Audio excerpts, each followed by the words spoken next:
Queridos, eu quero só deixar para nossa breve reflexão. Existe um texto bíblico muito conhecido de todos nós, que se encontra narrando a mesma história nos 3 evangelhos sinóticos: Mateus capítulo 8, Marcos capítulo de número 4 e Lucas capítulo de número 8, que fala daquele famoso episódio em que Jesus convida os discípulos para atravessar o lago da Galileia para irem para o outro lado. E quando eu estava lendo, e quando eu leio esse texto, é muito interessante, em Marcos 4:35, que se os irmãos atentarem para o texto bíblico, nós vamos encontrar 3 grandes perguntas feitas nesse texto bíblico. Quem fez a primeira pergunta? Os discípulos fizeram a primeira pergunta para Jesus. Enquanto eles estão enfrentando o vendaval, eles perguntaram para Jesus: o Senhor não se importa que pereçamos? Se os irmãos continuarem lendo, os irmãos vão encontrar uma segunda pergunta no texto bíblico, agora de Jesus para os discípulos: por que vocês são tão tímidos? Ainda não tendes fé? E se os irmãos continuarem lendo, no último versículo tem a terceira e última pergunta do texto bíblico. E quem foi que fez? Discípulo perguntou para os discípulos, de discípulo para discípulo. E qual foi a pergunta? Quem é este que até o vento e o mar ele dá uma ordem e obedece? Glórias a Deus. E aí, quando eu leio esse texto, eu descubro dois motivos, tem tantos, mas 2 a título de saudação, pelos quais os discípulos não deveriam temer a tempestade. Pastor, qual é o primeiro? Está no versículo 35. Jesus disse: passemos para o outro lado. Glórias a Deus. Jesus não disse que não haveria tempestade, mas ele fez uma promessa: nós estamos indo para o outro lado.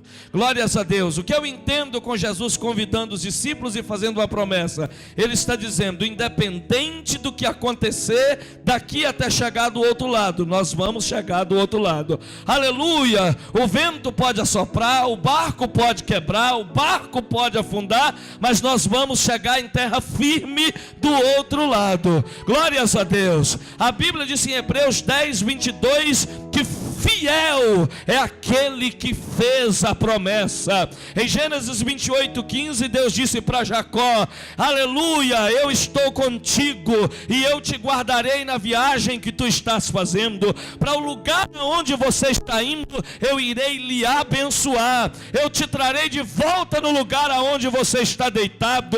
Jacó, eu te farei voltar em paz para a casa dos teus pais. Eu não lhe deixarei até que eu tenha cumprido tudo aquilo que eu lhe prometi. Aleluia. Deus está dizendo a alguém aqui: fique tranquilo, as tempestades não invalidam a promessa, a enfermidade não invalida a promessa, as adversidades não invalidam a promessa.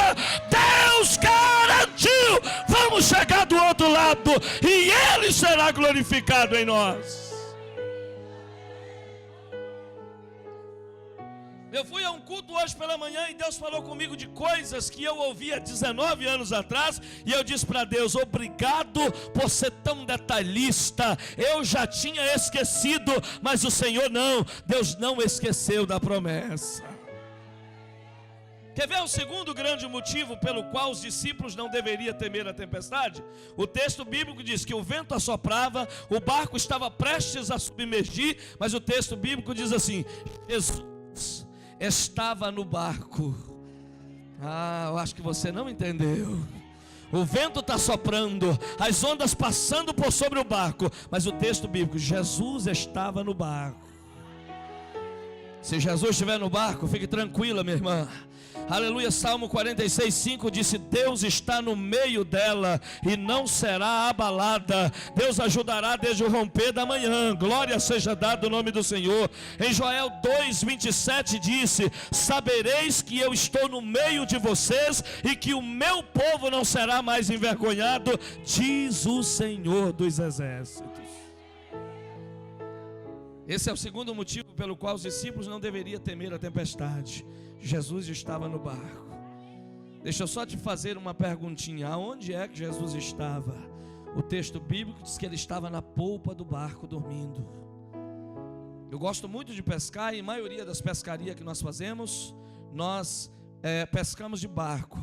Sabe aonde é que vai o piloto? O piloto vai na polpa do barco. É dali que ele dirige para onde o barco vai, para onde o barco não deve ir, a velocidade que o barco deve correr. Glórias a Deus. Talvez você esteja pensando que as coisas fugiu do controle. Não, Jesus está com o controle. Jesus está segurando, aleluia, aleluia, aleluia. Jesus está dizendo isso para alguém. As coisas só parece que saiu do controle. Jesus está no controle. Oh, glória seja dada o nome do Senhor. Salmo de número 104 diz que ele tem o controle de tudo.